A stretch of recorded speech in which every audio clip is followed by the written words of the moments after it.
ಓಂ ಅಥಾತೋ ಬ್ರಹ್ಮ ಜಿಜ್ಞಾಸ ಓಂ. ಈ ಬ್ರಹ್ಮ ಜಿಜ್ಞಾಸ ಮಾಡಬೇಕಾದ್ರೆ ಆ ಬ್ರಹ್ಮ ಜಿಜ್ಞಾಸೆಗೆ ಅಧಿಕಾರಿಗಳು ಯಾರು ಅಂತನ್ನೋದನ್ನೆಲ್ಲ ಈ ಹಿಂದೆ ನಾವು ನೋಡಿ ಮುಗಿಸಿದ್ದೇವೆ.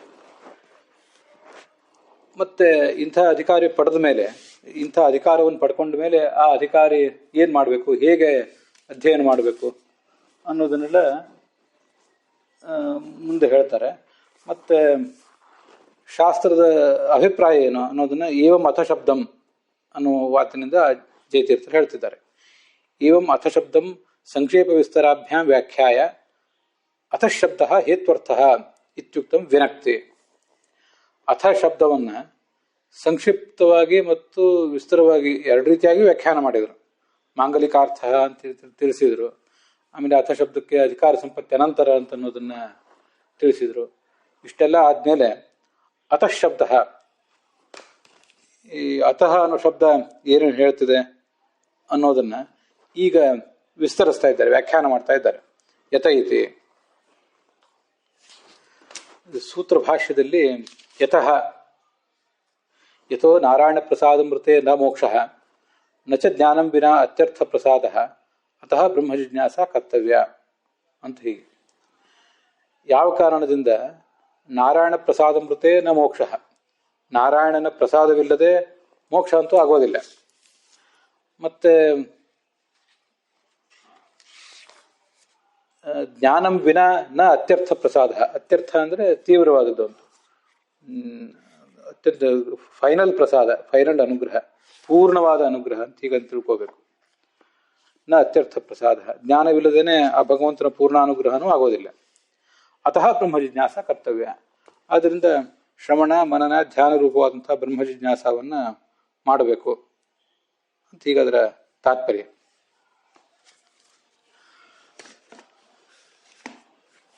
ಅದನ್ನ ಜಯತೀರ್ಥರು ಈಗ ವಿವರಿಸಿದ್ದು ನಾವು ನೋಡಿದ್ದು. ಯಾಕೆಂದ್ರೆ ಸುಖಮೇವ ಮೇ ಸ್ಯಾತ್ ದುಃಖಂ ಮನಾಗಪಿ ಮಾಭೂತ್. ಯಾವತ್ತೂ ನನಗೆ ಸುಖವೇ ಆಗ್ತಾ ಇಲ್ಲಿ, ದುಃಖವು ಸ್ವಲ್ಪವೂ ಕೂಡ ಆಗೋದು ಬೇಡ ಅಂತ ಹೀಗೆ ನಮ್ಮದು ಪ್ರತಿಯೊಬ್ಬರದ್ದು ಕೂಡ ಒಂದು ಅಪೇಕ್ಷೆ ಇರ್ತದೆ.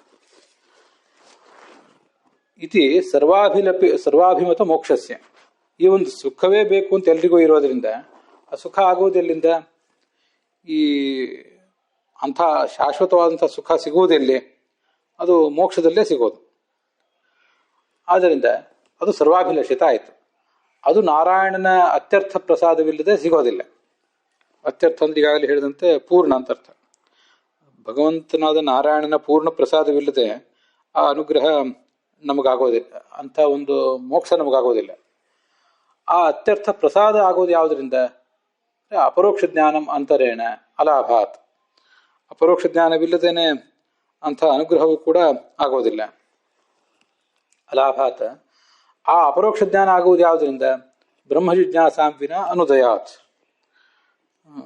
ಬ್ರಹ್ಮ ಜಿಜ್ಞಾಸ ಇಲ್ಲದೇನೆ, ಬ್ರಹ್ಮ ಜಿಜ್ಞಾಸ ನಾವು ಮಾಡದೆ ಹೋದರೆ ಆ ಅನುಗ್ರಹವೂ ಕೂಡ ಆಗೋದಿಲ್ಲ, ಅಪರೋಕ್ಷ ಜ್ಞಾನವೂ ಕೂಡ ಆಗೋದಿಲ್ಲ.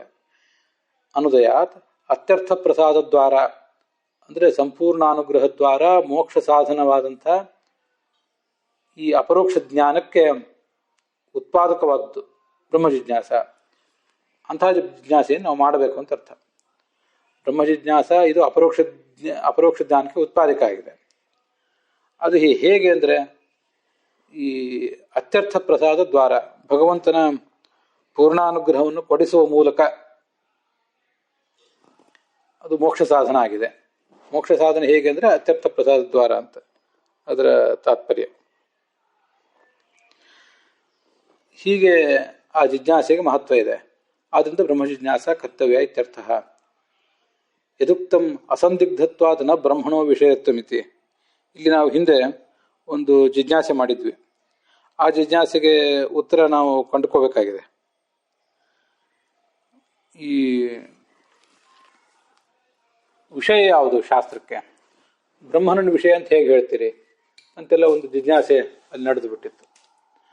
ಯಾಕಂದರೆ ಬ್ರಹ್ಮ ಅಂದರೆ ಜೀವನೇ. ಆ ಜೀವ ನಮಗೆ ಪ್ರತ್ಯಕ್ಷ ಸಿದ್ಧನಾಗಿ ಇದ್ದಾನೆ, ಸ್ವಪ್ರಕಾಶರಾಗಿದ್ದಾನೆ. ಅವನನ್ನ ನ್ಯಾಯಿಕರ ಮತಕ್ಕನುಸಾರವಾಗಿ ಆದರೂ ಮತ್ತೆ ಮೀಮಾಂಸಕರ ಪ್ರಾಭಾಕರ ಅನ್ನತಕ್ಕನುಸಾರವಾಗಿಯೂ ಅವನನ್ನು ನಾವು ಪರಪ್ರಕಾಶ ಅಂತ ಹೇಳಲಿಕ್ಕೆ ಬರೋದಿಲ್ಲ. ಪರಪ್ರಕಾಶ ಅಂತ ಹೇಳಿದರೆ ಅನೇಕ ದೋಷಗಳಿವೆ, ಆದ್ದರಿಂದ ಹಾಗೆ ಹೇಳಲಿಕ್ಕೆ ಬರೋದಿಲ್ಲ. ಇನ್ನು ಸ್ವಪ್ರಕಾಶ ಅಂತಲೇ ಹೇಳಬೇಕು ಅಂತ ಹಿಂದೆ ಬಂದಿತ್ತು. ಸ್ವಪ್ರಕಾಶನಾದ್ಮೇಲೆ ಅವನನ್ನು ನಾವೀಗಾಗಲೇ ತಿಳಿದೇ ಇರುವುದರಿಂದ ಯಾತಕ್ಕಾಗಿ ಬ್ರಹ್ಮ ಜಿಜ್ಞಾಸ ಮಾಡಬೇಕು ಅಂತ ಒಂದು ಜಿಜ್ಞಾಸೆ. ಅಸಂದಿಗ್ಧತ್ವ ಬ್ರಹ್ಮಣ ವಿಷಯತ್ವ ಮಿತಿ. ಬ್ರಹ್ಮ ಸಂದಿಗ್ಧನೇ ಅಲ್ಲ, ಆದ್ರಿಂದ ಅವನು ವಿಷಯ ಅಲ್ಲ ಅಂತ ಏನು ಬಂದಿತ್ತಲ್ಲ, ತತ್ ಬ್ರಹ್ಮಪದ ಪ್ರಯೋಗೇಣ ಪರಾಸ್ತಂ. ಬ್ರಹ್ಮ ಅಂತಿಲ್ ಶಬ್ದವನ್ನು ಪ್ರಯೋಗ ಮಾಡುವ ಮೂಲಕ ಆ ಜಿಜ್ಞಾಸೆಯನ್ನ ಪ್ರಶಾಂತ ಮಾಡಿದ್ದಾರೆ, ಆ ಪ್ರಶ್ನವನ್ನ ನಿರಾಕರಿಸಿದ್ದಾರೆ, ಆಕ್ಷೇಪವನ್ನು ನಿರಾಕರಿಸಿದ್ದಾರೆ. ಯಾಕೆಂದ್ರೆ ಬ್ರಹ್ಮ ಅಂದ್ರೆ ಗುಣಪೂರ್ಣ ಅಂತ ಅರ್ಥ. ಪರಮಾತ್ಮನ ಗುಣಪೂರ್ಣತ್ವದ ಬಗ್ಗೆ ನಮಗೆ ಗೊತ್ತಿಲ್ಲ, ಆದ್ರಿಂದ ಜಿಜ್ಞಾಸೆ ಮಾಡಬೇಕು ಅಂತ. ತಥಾಹಿ ಭವೇದೇತತ್ ಅಸಂದಿಗ್ಧತ್ವಂ ಜಿಜ್ಞಾಸ್ಯಸ್ಯ ಯದಿ ತತ್ ಸ್ವಪ್ರಕಾಶ ಜೀವಾಭಿನ್ನಂ ಸ್ಯಾತ್. ಜಿಜ್ಞಾಸ್ಯವಾದ ಬ್ರಹ್ಮ ಜಿಜ್ಞಾಸೆಗೆ ವಿಷಯವಾದಂತಹ ಈ ಒಂದು ವಸ್ತು, ಈ ಒಂದು ವ್ಯಕ್ತಿ, ಅದು ಅಸಂದಿಗ್ಧ ಆಗಬಹುದಿತ್ತು, ಅದಕ್ಕೆ ಅಸಂದಿಗ್ಧತ್ವ ಬರಬಹುದಿತ್ತು. ಯಾವಾಗ ಅಂದರೆ, ಒಂದು ವೇಳೆ ಆ ಜಿಜ್ಞಾಸ್ಯವಾದ ವಸ್ತು ಸ್ವಪ್ರಕಾಶನಾದಂತಹ ಜೀವನಿಗಿಂತ ಅಭಿನ್ನನಾಗಿದ್ದರೆ, ಜೀವ ಸ್ವಪ್ರಕಾಶನಾಗಿರುವುದರಿಂದ ನಮಗೆ ಜೀವನಿಂದ ಅಭಿನ್ನನಾದಂತಹ ಪರಮಾತ್ಮನ ಜ್ಞಾನವೂ ಕೂಡ ಇದ್ದೇ ಇದೆ, ಅದರಿಂದ ಜಿಜ್ಞಾಸೆ ಬೇಡ ಅಂತ ಹೀಗೊಂದು ಪ್ರಶ್ನೆ ಬರ್ತಿತ್ತು. ಆದರೆ ಜೀವ ಅಭಿನ್ನ ಅಂತ ಅನ್ನೋದೇ ಸರಿಯಲ್ಲ. ನಚೈತದಸ್ತಿ, ಜೀವಾಭೇದವೇ ಅಸಮರ್ಥನೀಯ. ಯಾಕೆಂದ್ರೆ ಜಿಜ್ಞಾಸ್ಯನಾದ ವಸ್ತುವಿಗೆ ಬ್ರಹ್ಮ ಅನ್ನೋ ಶಬ್ದವನ್ನು ಪ್ರಯೋಗ ಮಾಡಿದ್ದಾರೆ, ಬ್ರಹ್ಮ ಜಿಜ್ಞಾಸ ಅಂತ. ಯಾರ್ಯಾರ್ದೋ ಜಿಜ್ಞಾಸೆ ಅಲ್ಲ, ಬ್ರಹ್ಮ ಜಿಜ್ಞಾಸ ಅಂತ ಹೇಳಿದ್ದಾರೆ. ಬ್ರಹ್ಮ ಜಿಜ್ಞಾಸ ಅಂತ ಹೇಳಿದ ಮೇಲೆ ಅದನ್ನು ಎಲ್ಲಿ ಶ್ರವಣ ಮಾಡಿ ಬಂದಿದೆ? ಅದು ವೇದವಾಕ್ಯದಲ್ಲಿ ಬಂದಿದೆ. ತದ್ವಿಜಿಜ್ಞಾಸಸ್ವ ತದ್ಬ್ರಹ್ಮೇತಿ ಸತಪೋ ತಪ್ಯತ ತದ್ವಿಜಿಜ್ಞಾಸಸ್ವ. ಇದು ತೈತ್ರಿಯ ಉಪನಿಷತ್ತು. ಅದನ್ನು ತಿಳಿದುಕೋ. ಅದನ್ನು ಹೇಗೆ ತಿಳ್ಕೊಳ್ಳೋದು ಅಂದರೆ ತದ್ ಬ್ರಹ್ಮೇತಿ, ಅದನ್ನು ಬ್ರಹ್ಮ ಎಂಬುದಾಗಿ ತಿಳಿದುಕೋ ಅಂತ ಹೀಗೆ ಬಂದಿದೆ. ಬ್ರಹ್ಮ ಶಬ್ದಶ್ಚ ಗುಣಪೂರ್ಣತಾಂ ವಕ್ತೆ. ಬ್ರಹ್ಮ ಶಬ್ದ ಗುಣಪೂರ್ಣತ್ವವನ್ನು ಹೇಳ್ತದೆ. ಅದೆಲ್ಲಿ ಬಂದಿದೆ ಅಂದರೆ ಅಥ ಕಸ್ಮಾದುಚ್ಯತೆ ಬ್ರಹ್ಮೇತಿ ಬೃಹಂತೋ ಹ್ಯಸ್ಮಿನ್ ಗುಣಾಹ ಇತಿ ಶ್ರುತೇಹೆ. ಭಗವಂತನನ್ನು ಬ್ರಹ್ಮ ಅಂತ ಯಾಕೆ ಹೇಳ್ತಾರೆ ಅಂದರೆ ಬೃಹಂತೋ ಹ್ಯಸ್ಮಿನ್ ಗುಣಾಹ, ಅವನಲ್ಲಿ ಗುಣಪೂರ್ಣತ್ವ ಇರುವುದರಿಂದ. ಆದ್ದರಿಂದ ಅವನು ಗುಣಪೂರ್ಣ ಅಂತ ಅರ್ಥ ಆ ಬ್ರಹ್ಮ ಶಬ್ದಕ್ಕೆ. ಪ್ರಾಸಂಗಿಕವಾಗಿ ಇನ್ನೊಂದು ಹೇಳ್ತೇನೆ. ಅಥ ಕಸ್ಮಾತ್ ಉಚ್ಯೇತಿ ಬ್ರಹ್ಮೇತಿ ಉಚ್ಯತೆ ಬ್ರಹ್ಮೇತಿ ಬೃಂಹತಿ ಬ್ರಹ್ಮಯತಿ ಅಂತ ಎರಡಿದೆ. ಇದು ನಾವು ಅನುಸಂಧಾನ ಮಾಡೋ ದೃಷ್ಟಿಯಿಂದ ಚೆನ್ನಾಗಿದೆ. ಅವನು ಸ್ವಯಂ ಬ್ರಹ್ಮತಿ, ಗುಣಪೂರ್ಣನಾಗಿದ್ದಾನೆ. ಮತ್ತೆ ಬ್ರಹ್ಮಯತಿಚ, ಉಳಿದವರನ್ನು ಕೂಡ ಮೇಲೆತ್ತಾನೆ, ಉಳಿದವರನ್ನು ಬ್ರಹ್ಮರನ್ನಾಗಿ ಮಾಡ್ತಾನೆ. ಯಾಕಂದ್ರೆ ನಾವು ಬ್ರಹ್ಮರೇ, ಇದು ಬ್ರಹ್ಮಶಬ್ದದ ಅರ್ಥ. ಭಗವಂತನ ಗುಣಪೂರ್ಣತ್ವವನ್ನು ಉಪಾಸನೆ ಮಾಡಿದ್ದರಿಂದ ನಾವು ಕೂಡ ಬ್ರಹ್ಮರಾಗ್ತೇವೆ. ಬ್ರಹ್ಮಾಣಿ ಜೀವ ಸರ್ವೇಪಿ. ತೈತರಿ ಈ ತತ್ವ ನಿರ್ಣಯದಲ್ಲಿ ಬರುವಂಥ ಒಂದು ಪರಮೋಪನಿಷತ್ತು ಅಥವಾ ಮಹೋಪನಿಷತ್ತಿನ ಮಾತು.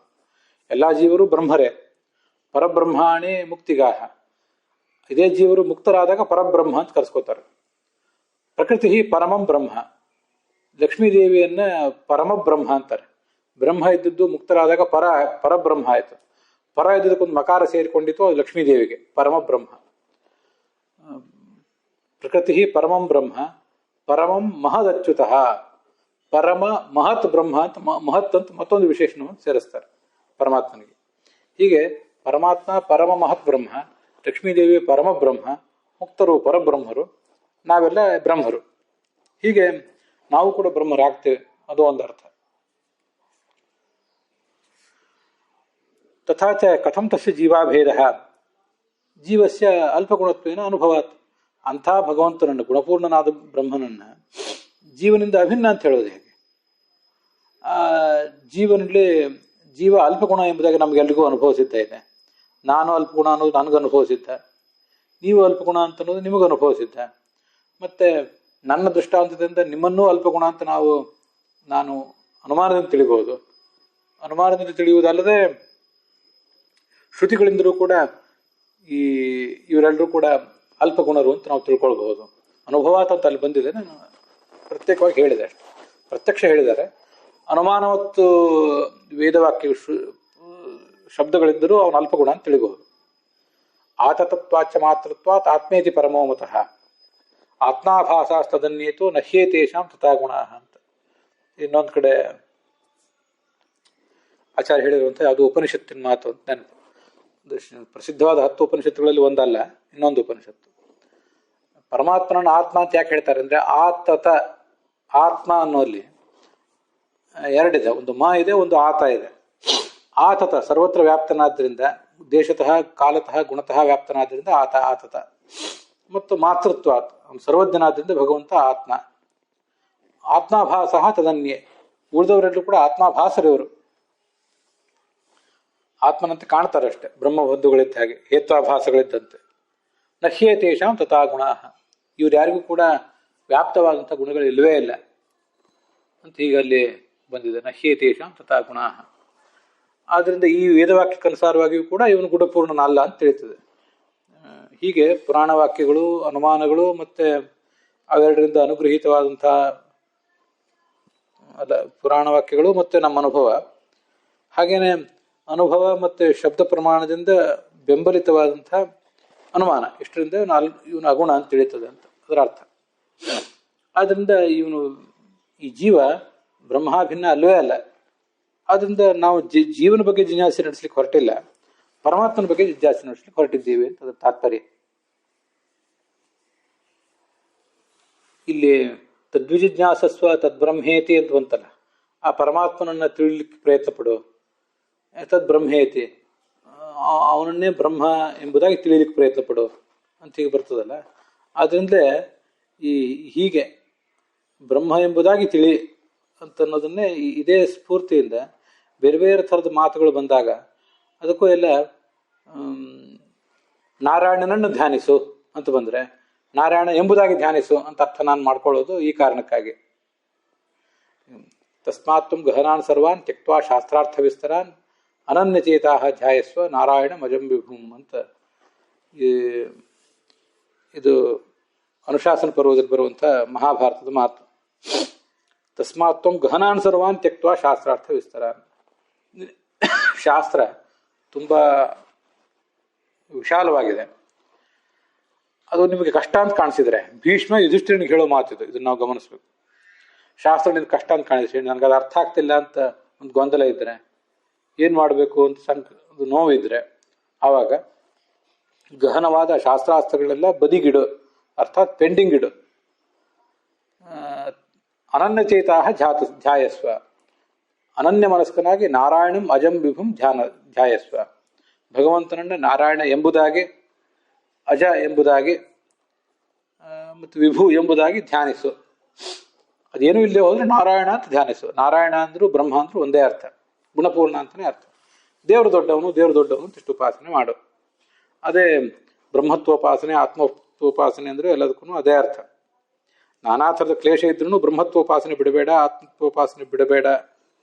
ಅಂದರೆ ಭಗವಂತನನ್ನು ದೊಡ್ಡವನು, ಹೇಗೆ ದೊಡ್ಡವನು ಅಂದರೆ ಗುಣಗಳ ಮೂಲಕ ದೊಡ್ಡವನು ಅಂತ ಆತ್ಮಶಬ್ದ ಬ್ರಹ್ಮಶಬ್ದದಿಂದ ಉಪಾಸಿಸ್ತಾ ಹೋಗು ಅಂತ ಅದರ ತಾತ್ಪರ್ಯ. ಅನೇಕ ಕಡೆ ಹಾಗೆ ಅರ್ಥ ಮಾಡ್ಕೊಳ್ಳಿಕ್ಕೆ ಇದೇ ಕಾರಣ. ಜೀವಸ್ಯ ಅಲ್ಪಗುಣತ್ವೇನ ಅನುಭವಾತ್. ಭಾಷ್ಯದೀಪಿಕಾದಲ್ಲಿ ಶಬ್ದಾಧಿಕರಣ ಅಂತ ಯಾವ ಅಧಿಕರಣ ಅಂತ ನೆನಪಿಲ್ಲ ನನಗೆ, ಮುಂದೆ ನೋಡೋಣ. ತತ್ವಪ್ರದೀಪದಲ್ಲಿ ಹಾಗೆ ಹೇಳಿದ್ದಾರೆ, ಮೋಕ್ಷಸ್ಯೇವ ಪರಮಪುರುಷಾರ್ಥತ್ವಾತ್, ಮೋಕ್ಷವೇ ಪರಮಪುರುಷಾರ್ಥ. ಆದ್ದರಿಂದ ತಸ್ಯ ಚ ಸಮೀಚಃ ವಿನಾ ವಿಷ್ಣು ಪ್ರಸಾದಾತ್ ಅಲಭ್ಯತ್ವಾತ್. ಆ ಒಂದು ಮೋಕ್ಷ ಅಂತ ಅನ್ನೋದು ವಿಷ್ಣು ಪ್ರಸಾದ ಇಲ್ಲದೆ ಲಭ್ಯ ಆಗೋದಿಲ್ಲ.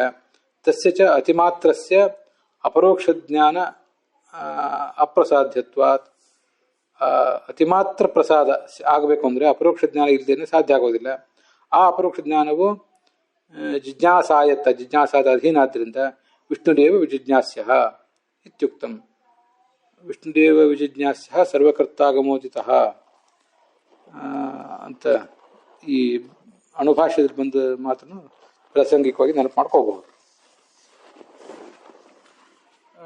ನಚ ತಸ್ಯ, ಇಲ್ಲಿ ತತ್ವಪ್ರಕಾಶಿಕಾದಲ್ಲಿ ನಚ ಬ್ರಹ್ಮಣಿ ಗುಣಾಧ್ಯಾಸ. ಹೌದು, ಬ್ರಹ್ಮನಲ್ಲಿ ಗುಣ ಕಾಣ್ತಾ ಇದೆ, ಹೌದು, ಇಲ್ಲ ಅಂತಲ್ಲ. ಆದರೆ ಗುಣಗಳು ಅಧ್ಯಸ್ಥವಾದ ಗುಣಗಳು, ಅದು ಆರೋಪಿತ, ಅಧ್ಯಸ್ಥ ಅಂದರೆ ಆರೋಪಿತ ಅಂತ ಅರ್ಥ. ಗುಣಗಳು ಆರೋಪಿತ ಆದ್ದರಿಂದ ಬ್ರಹ್ಮನಲ್ಲಿ ಅವು ವಾಸ್ತವಿಕವಾಗಿ ಗುಣಗಳು ಇಲ್ಲವೇ ಇಲ್ಲ, ಕಾಣಿಸ್ತಾವೆ ಅಷ್ಟೇ ಅವು. ಆದ್ದರಿಂದ ಆ ಬ್ರಹ್ಮನಿಗೂ ಜೀವನಿಗೂ ಅಭೇದ ಬರಬಹುದು ಅಂತ ಅದ್ವೈತಿಗಳು ಹೇಳಿದರೆ, ಪರಮಾರ್ಥತಃ ಬ್ರಹ್ಮತ್ವ ಪ್ರಸಂಗ. ಸರಿ, ಬ್ರಹ್ಮನಲ್ಲಿರುವ ಗುಣಗಳು ಆರೋಪಿತ ಅಂತ ನೀವು ಅನ್ನೋದಾದರೆ ಆ ಬ್ರಹ್ಮನ ಸ್ಥಿತಿ ಏನಾಯಿತು? ವಾಸ್ತವಿಕವಾಗಿ ಅವನು ಬ್ರಹ್ಮ ಅಲ್ಲ ಅಂತ ಆಗಬೇಕಾಗಿತ್ತು. ದೇಶಾದ್ಯಪರಿಚ್ಛಿನ್ನತಾ ಬ್ರಹ್ಮೇ ಇತಿ ಚೇತ್ ನ. ಬ್ರಹ್ಮ ಶಬ್ದಕ್ಕೆ ಗುಣಪೂರ್ಣ ಅಂತ ಅರ್ಥ. ಗುಣಗಳೇ ಇಲ್ಲದೆ ಹೋದ್ಮೇಲೆ ಅವನು ಎಂಥ ಬ್ರಹ್ಮ ಆಗಬೇಕು? ಬ್ರಹ್ಮನೇ ಆಗ್ಲಿಕ್ಕೆ ಸಾಧ್ಯ ಇಲ್ಲ. ಅದರಿಂದ ಅವನಲ್ಲಿ ಬ್ರಹ್ಮತ್ವವೇ ಇಲ್ಲದೆ ಇರಬೇಕಾಗಿತ್ತು. ಈಗ ಏನು ಮಾಡ್ತಿದ್ದಾರೆ ಅದ್ವೈತಿಗಳು? ಬ್ರಹ್ಮತ್ವವನ್ನು ಡಿಫೈನ್ ಮಾಡ್ಲಿಕ್ಕೆ ಪ್ರಯತ್ನ ಪಡ್ತಿದ್ದಾರೆ. ಬ್ರಹ್ಮತ್ವ ಅಂದರೆ ಗುಣಪೂರ್ಣತ್ವ ಅಂತ ಅರ್ಥ ಅಲ್ಲ. ದೇಶಾದ್ಯಪರಿಚ್ಛಿನ್ನತಾ, ದೇಶ ಕಾಲಗಳ ಪರಿಚ್ಛೇದ ಇಲ್ಲದೆ ಇರುವಿಕೆ. ಬ್ರಹ್ಮತ ಇತಿ ಚೇತ್ ನ ಉಕ್ತಶ್ರುತಿ ವಿರೋಧಾತ್ ದೇಶಾದ್ಯಪರಿಚ್ಛೇದೇನ ಚ ಜೀವಭೇದ ಸಿದ್ಧೇ. ನೀವು ಈ ಗುಣಪೂರ್ಣತ್ವವನ್ನು ಬಿಡ್ಲಿಕ್ಕೇನು ಕಾರಣ ಇಲ್ಲ. ದೇಶಾದಿ ಅಪರಿಚ್ಛಿನ್ನತಾ ಅಂದರೆ ದೇಶಕಾಲ ಪರಿಚ್ಛೇದ ಇಲ್ಲದೆ ಇರುವಿಕೆ ಅಂತ ಅವರು ಅರ್ಥ ಮಾಡ್ಕೊಳ್ಳಿಕ್ಕೆ ಹೋಗ್ತಾರೆ. ನಾವು ವ್ಯಾಪ್ತ ಅಂದರೆ ದೇಶತಃ ವ್ಯಾಪ್ತ, ಗುಣತಃ ವ್ಯಾಪ್ತ, ಕಾಲತಃ ವ್ಯಾಪ್ತ ಅಂತ ಹೇಳ್ತೀವಿ. ಅದಕ್ಕೆ ಅವರು ದೇಶ ಕಾಲಗಳಲ್ಲಿ ವ್ಯಾಪ್ತನಾದ್ರಿಂದ ಬ್ರಹ್ಮ, ಪರಮಾತ್ಮ ಬ್ರಹ್ಮ ಅಷ್ಟೇ. ಗುಣತಃ ಅಂತ ಅವರು ಅದನ್ನು ಸೇರಿಸ್ಲಿಕ್ಕೆ ತಯಾರಿಲ್ಲ ಅದ್ವೈತಿಗಳು ಅಂತ ಅವ್ರು ಹಾಗೆ ಅರ್ಥ ಮಾಡ್ಲಿಕ್ಕೆ ಹೋಗ್ತಾರೆ. ಅದಕ್ಕೆ ಹಾಗೆ ಅರ್ಥ ಮಾಡಿಬಿಡಿ. ಹಾಗೆ ಮಾಡಿಬಿಟ್ಟು ಉಕ್ತ ಶ್ರುತಿ ವಿರೋಧ, ಹಿಂದೆ ಹೇಳಿದ ವೇದವಾಕ್ಯದಿಂದ ವಿರೋಧ ಇದೆ. ಯಾವುದು ವೇದವಾಕ್ಯ? ಬೃಹಂತೋ ಹ್ಯಸ್ಮಿನ್ ಗುಣ ಅನ್ನೋ ಮಾತಿನಿಂದ ವಿರೋಧ ಇದೆ. ಮತ್ತೆ ನೀವು ದೇಶಕಾಲ ಅಪರಿಚ್ಛಿನ್ನ, ದೇಶಕಾಲಗಳ ಇತಿಮಿತಿ ಇಲ್ಲ ಭಗವಂತನಿಗೆ ಅಂತ ಒಪ್ಕೋತೀರಿ ಅಂತ ಆದಮೇಲೆ ಜೀವನಿಂದ ಅವನು ಭಿನ್ನ ಅಂತಲೇ ಸಿದ್ಧ ಆಗಿಬಿಡ್ತದೆ. ಅದನ್ನು ನೀವು ಗಮನಿಸಲಿಲ್ಲ. ಶ್ರುತಿ ವಿರೋಧ ಒಂದು, ಮತ್ತು ಜೀವನಿಂದ ಭೇದವೇ ಸಿದ್ಧ ಆಗೋಯ್ತು. ಯಾಕೆಂದರೆ ಜೀವ ಅಣು ಅಂತ ಅನ್ನೋದನ್ನು ನಾವು ಮುಂದೆ ಸಮರ್ಥನೆ ಮಾಡೋರಿದ್ದೀವಿ. ಜೀವ ಅಣುತ್ವಸ್ಯ ವಕ್ಷಮಾಣತ್ವಾತ್, ಮುಂದೆ ಅದನ್ನು ನಾವು ಹೇಳೋರಿದ್ದೀವಿ. ಅದನ್ನು ಮುಂದೆ ಎಲ್ಲಿ ಹೇಳ್ತಾರೆ ಅಂದರೆ 2ನೇ ಅಧ್ಯಾಯದಲ್ಲಿ 3ನೇ ಪಾದದಲ್ಲಿ ಉತ್ಕ್ರಾಂತಿ ಗತ್ಯಾಗತಿ ನಾಮ್ ಅಂತ ಸೂತ್ರಗಳು. ಆ ಸೂತ್ರದಲ್ಲಿ ಜೀವ ಮರಣ ಹೊಂದಿದಾಗ ಶರೀರದಿಂದ ಹೊರಗೆ ಬಂದು ಬೇರೆ ಲೋಕವನ್ನು ಹೋಗ್ತಾನೆ ಅಂತೆಲ್ಲ ಹೇಳೋ ಪ್ರಸಂಗ ಬಂದಾಗ ಉತ್ಕ್ರಾಂತಸ್ತು ಶರೀರಾತ್ ಸ್ವಾತ್ ಅಂತ ಅದೇ ಇದ್ದಿರಬೇಕು. ಆ ಪ್ರಮಾಣದಲ್ಲಿ ಅವನು ಅಣು ಅಂತ ಹೇಳಿದ್ದಾರೆ. ಆಮೇಲೆ ಹೃದಯೇಶ ಆತ್ಮ, ಅಣುರೇಶ ಆತ್ಮ ಅಂತ ಹೀಗೆಲ್ಲ ಬೇರೆ ಬೇರೆ ಕಡೆ ಮಾತುಗಳಿವೆ.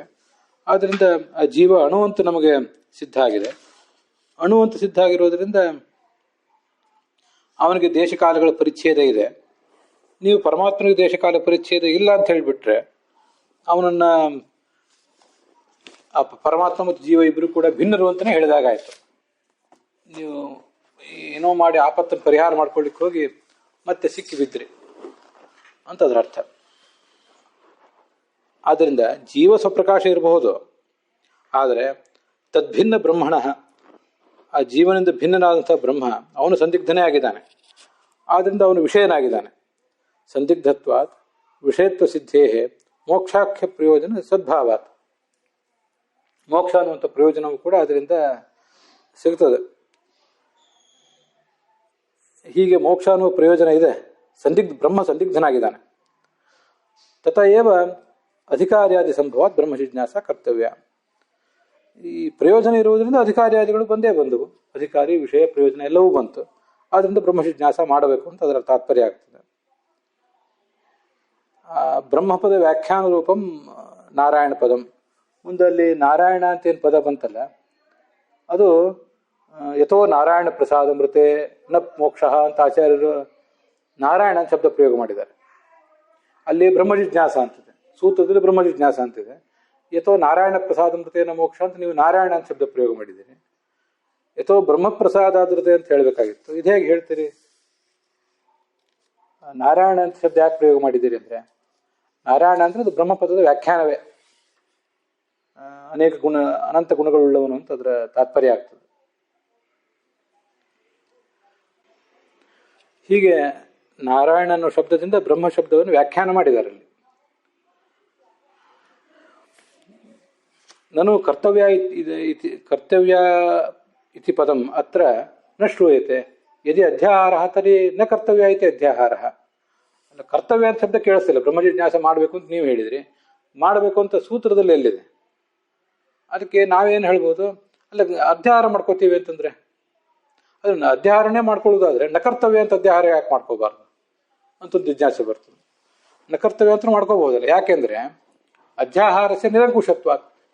ಅಧ್ಯಾಹಾರ ಹೀಗೆ ಮಾಡ್ಕೋಬೇಕು ಹಾಗೆ ಮಾಡ್ಕೋಬಾರ್ದು ಅಂತ ಅದಕ್ಕೆ ಯಾರು ಅಂಕುಶ ಹಾಕಿದವರಿದ್ದಾರೆ, ಅದು ಹಾಕ್ಲಿಕ್ಕೆ ನೀವು ಯಾರು? ಅದರಿಂದ ನ ಅಂತ ಅಧ್ಯಾಹಾರ ಯಾಕೆ ಮಾಡಬಾರ್ದು? ಅದಕ್ಕೆ ಯತ್ರ ಅನವಸರೋತ್ರ ಅನ್ನೋ ಮಾತಿನಿಂದ ಅದನ್ನು ವಿವರಿಸಿದ್ದಾರೆ. ಯತ್ರ ಅನವಸರ ಅನ್ಯತ್ರ ಪದಂ ತತ್ರ ಪ್ರತಿಷ್ಠಿತಂ ಅನ್ನೋ ಮಾತಿನಿಂದ ಅದನ್ನು ವಿವರಿಸ್ತಾರೆ. ಏನನ್ನು ಅಧ್ಯಾಹಾರ ಮಾಡ್ಕೋಬೇಕು, ಏನನ್ನು ಮಾಡ್ಕೊಳ್ಬಾರ್ದು ಅನ್ನೋದಕ್ಕೆ ಒಂದು ಸಾಮಾನ್ಯ ಜ್ಞಾನ ಅಂತ ಅನ್ನೋದು ಕೆಲಸ ಮಾಡ್ತದೆ. ಆದ್ರಿಂದ ಇಲ್ಲಿ ನಕರ್ತವ್ಯ ಅಂತ ಅಧ್ಯಾಹಾರ ಮಾಡ್ಕೊಳ್ಳಿಕ್ಕೆ ಬರೋದಿಲ್ಲ, ಕರ್ತವ್ಯ ಅಂತಲೇ ಅಧ್ಯಾಹಾರ ಮಾಡಬೇಕಾಗ್ತದೆ. ನಕರ್ತವ್ಯ ಅಂತ ಅಧ್ಯಾಹಾರ ಮಾಡುವುದಿದ್ರೆ ಈ ಬ್ರಹ್ಮ ಜಿಜ್ಞಾಸ ಮಾಡಲಿಕ್ಕಾಗಿ ಸೂತ್ರಗಳು ಇತ್ಯಾದಿಗಳನ್ನು ಹೊರಡಿಸ್ಬೇಕಾಗೇ ಇಲ್ಲ, ಅದರ ಪ್ರಯೋಗವೇ ಬೇಕಾಗಿದ್ದಿಲ್ಲ ಅಂತ ಅದರ ತಾತ್ಪರ್ಯ ಆಗ್ತದೆ.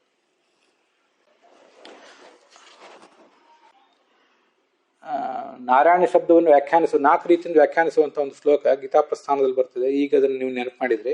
ದೇಹೋಯಮ್ಮೆ ಸದಾನಂದ ನಾಯಂ ಪ್ರಕೃತಿ ನಿರ್ಮಿತ ಪರಿಪೂರ್ಣಶ್ಚ ಸರ್ವತ್ರ.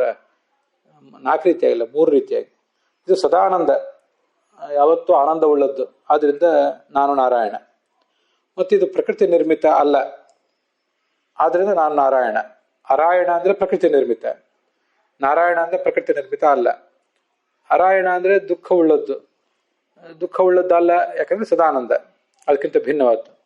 ಪರಿಪೂರ್ಣಶ್ಚ ಸರ್ವತ್ರ. ಅರಾಯಣ ಅಂದ್ರೆ ಅಪರಿಪೂರ್ಣ, ಅಪರಿಪೂರ್ಣ ಅಲ್ಲ, ಪರಿಪೂರ್ಣಶ್ಚ ಸರ್ವತ್ರ. ಮೂಲ ರೂಪದಲ್ಲಿ, ಅವತಾರ ರೂಪದಲ್ಲಿ, ಎಲ್ಲ ರೂಪದಲ್ಲಿ ಕೂಡ ಅದು ಪರಿಪೂರ್ಣವಾದ್ದೆ. ಆದ್ರಿಂದ ಈ ಕಾರಣದಿಂದ ನಾನು ನಾರಾಯಣ ಅಂತ ಬಂದಿದೆ, ಅದನ್ನು ನಾನು ನೆನಪು ಮಾಡ್ಕೊಂಡಿದ್ದೆ. ಆಗ ಸರಿ, ಇಲ್ಲಿ ಏನನ್ನು ಅಧ್ಯಾಹಾರ ಮಾಡ್ಕೊಳ್ಬೇಕು ಅಂತ ಅನ್ನೋದಕ್ಕೂ ಕೂಡ ಒಂದು ಶ್ಲೋಕವನ್ನು ತೋರಿಸ್ತಾರೆ ಆಚಾರ್ಯ. ಯತ್ರ ಅನವಸರೋನ್ಯತ್ರ ಪದಂ ತತ್ರ ಪ್ರತಿಷ್ಠಿತಂ ವಾಕ್ಯಂ ವೇತಿ ಸತಾಂ ನೀತಿ ಸಾವಕಾಶೇ ನ ತದ್ಭವೇತ್ ಇತಿ ಬೃಹತ್ ಸಂಹಿತಾಯಾಮ್.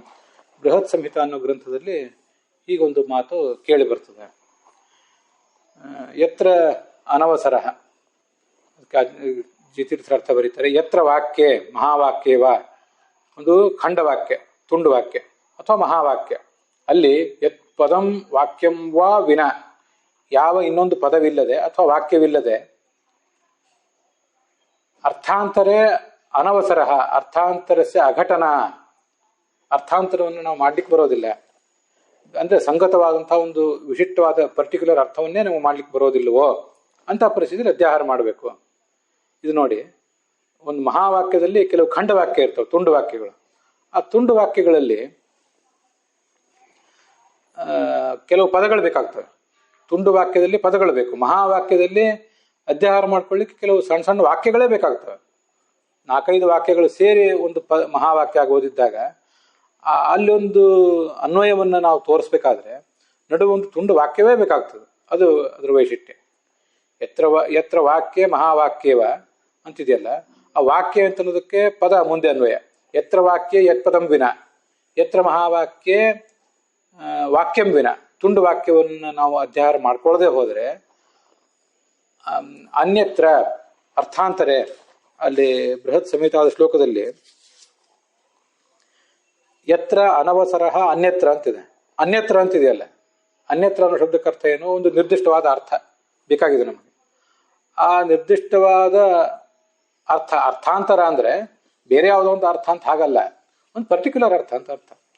ಅದರಲ್ಲಿ ಅನವಸರ ನಮಗೆ ಮಾಡ್ಕೊಳ್ಳಿಕ್ಕೆ ಅವಕಾಶ ಸಾಧ್ಯ ಆಗೋದಿಲ್ಲ. ಅನವಸರ ಅರ್ಥಾಂತರಸ್ಯ ಅಘಟನ ತತ್ರ ವಾಕ್ಯ. ಆ ಸಣ್ಣ ವಾಕ್ಯದಲ್ಲಿ ಪದಗಳು ಬೇಕು, ಮಹಾವಾಕ್ಯದಲ್ಲಿ ಅವಾಂತರ ವಾಕ್ಯ ಬೇಕು. ಮಹಾವಾಕ್ಯವ ತದೇವ ಪದಂ ವಾಕ್ಯಂ ವಾ ಪ್ರತಿಷ್ಠಿತಂ ಪ್ರಾಪ್ತಂ. ಅಂಥದೇ ನಿರ್ದಿಷ್ಟ ಪದವನ್ನೇ ಅಧ್ಯಾಹಾರ ಮಾಡ್ಕೋಬೇಕು, ಅಥವಾ ಅಂಥ ನಿರ್ದಿಷ್ಟ ಖಂಡ ವಾಕ್ಯವನ್ನೇ ಅಧ್ಯಾಹಾರ ಮಾಡ್ಕೋಬೇಕು. ವಾಕ್ಯಂ ವಾ ಪ್ರತಿಷ್ಠಿತಂ ಅಂದ್ರೆ ಪ್ರಾಪ್ತಂ ನ ಅನ್ಯಜಿತಿ ಸತಾಂ ನ್ಯಾಯ. ಸಜ್ಜನರು ಅಂದ್ರೆ ಜ್ಞಾನಿಗಳು, ಪಂಡಿತರು, ಅವರ ನ್ಯಾಯ ಹೀಗಿದೆ. ಯತ್ಪದಂ ವಾಕ್ಯಂ ವಾ ವಿನಾಪಿ ಪದಾಂತರೇಣ ವಾಕ್ಯಾಂತರೇಣ ವಾ ವಾಕ್ಯೇ ಮಹಾವಾಕ್ಯೇ ವಾ ಸಾವಕಾಶೇ ಅರ್ಥಾಂತರೇ ಘಟನಾವತಿ ತದೇವ ಪದಂ ವಾಕ್ಯಂ ವಾ ನಿಯಮೇನ ಪ್ರತಿಷ್ಠಿತಂ ನ ಭವೇತ್. ಇನ್ನು ಇನ್ನೊಂದು ಕಡೆ ವಾಕ್ಯದಲ್ಲಿ ಒಂದು ಪದವನ್ನಾಗಲಿ ಒಂದು ವಾಕ್ಯವನ್ನೇ ಆಗಲಿ ಅಧ್ಯಾಹಾರ ಮಾಡ್ಕೊಳ್ಳೋದೇ ಹೋದ್ರೂ ಕೂಡ ಇನ್ನೊಂದು ಪದದಿಂದ ಮತ್ತೊಂದು ಯಾವುದೋ ಪದವನ್ನು ನಾವು ಅಧ್ಯಾಹಾರ ಮಾಡಿಕೊಂಡ್ರು ಅಥವಾ ಮತ್ತೊಂದು ವಾಕ್ಯವನ್ನು ಅಧ್ಯಾಹಾರ ಮಾಡಿಕೊಂಡ್ರು, ವಾಕ್ಯಾಂತರೇಣವ ವಾಕ್ಯೇ ಮಹಾವಾಕ್ಯೇವ, ವಾಕ್ಯದಲ್ಲಿ ಅಥವಾ ಮಹಾವಾಕ್ಯದಲ್ಲಿ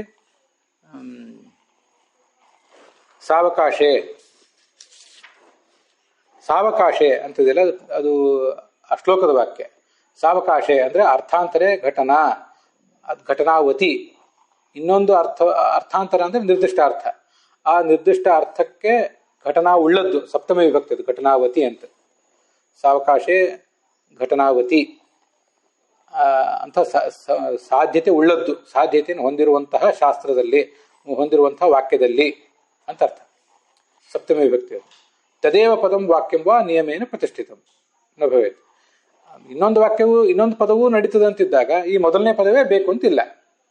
ಮೊದಲನೇ ವಾಕ್ಯವೇ ಯಾಕೆ ಬೇಕು ಅಂದ್ರೆ ಅದಿಲ್ಲದೆ ಹೋದ್ರೆ, ಅರ್ಥ ಆಗದೆ ಹೋದ್ರೆ ಅದೇ ಪದವೇ ಬೇಕು. ಇದಿಲ್ಲದೆ ಹೋದ್ರೂ ಬೇರೆದ್ರಿಂದ ಅರ್ಥ ಆಗ್ತದೆ ಅಂತಂದ್ರೆ ಮೊದಲನೇದೇನು ಬೇಕಾಗಿಲ್ಲ. ನಿಯಮೇನ ಪ್ರತಿಷ್ಠಿತಂ ನ ಭವೇತ್, ಅದು ಪ್ರತಿಷ್ಠಿತ ಆಗೋದಿಲ್ಲ. ನಾವು ಪದ ಎ ಪದ ಬಿ ಅಂತ ತಿಳ್ಕೊಳ್ಳೋಣ. ಪದ ಎ ಇಲ್ಲದೆ ಹೋದ್ರೆ ಅರ್ಥ ಆಗೋದಿಲ್ಲ ಅಂತಾದ್ರೆ ಅದೇ ಬೇಕು. ಪದ ಬಿ ಇದ್ರೂ ನಡೀತದಂತಾದಾಗ ಪದ ಎ ಯಾಕೆ ಬೇಕು? ಹೀಗಾದ್ರ ಅರ್ಥ. ಇತಿ ನ್ಯಾಯಾತ್ ಕರ್ತವ್ಯ ಪದಮೇವ ಅಧ್ಯಾಹಾರ್ಯಂ. ಇಲ್ಲಿ ಕರ್ತವ್ಯ ಅಂತ ನಮ್ಗೆ ಅಧ್ಯಾಹಾರ ಮಾಡ್ಕೊಳ್ಳದೆ ಹೋದ್ರೆ ಅದು ಪೂರ್ಣ ಆಗೋದಿಲ್ಲ. ಇಲ್ಲಿ ಏನು ವಾಕ್ಯ ಹೇಳ್ಬೇಕಾಗಿದೆ ಅದು ಸರಿ ಆಗೋದಿಲ್ಲ.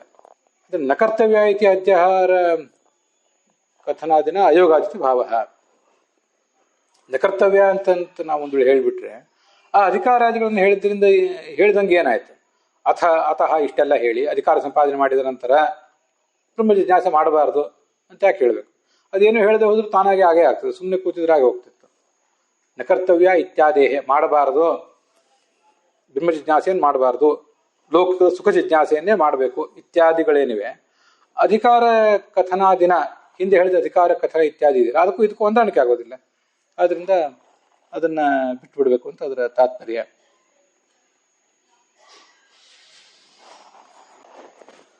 ಸಾಧಕ ಬ್ರಹ್ಮ ಜಿಜ್ಞಾಸಾಂ ಕುರಿಯಾತ್ ಅಂತ ಒಟ್ಟು ವಾಕ್ಯ ಅರ್ಥ ಆಗ್ತದೆ.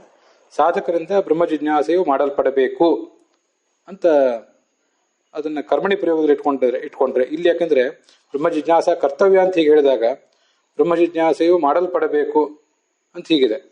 ಅದನ್ನ ಮಾಡಲ್ಪಡಬೇಕು ಅಂತಾದ್ರೆ ಅದು ಕರ್ಮಣಿ ಆಗ್ತದೆ ಇಷ್ಟೇ. ಅಲ್ಲಿಗೆ ಈ ಭಾಗ ಸಮಾಪ್ತ ಆಗ್ತದೆ.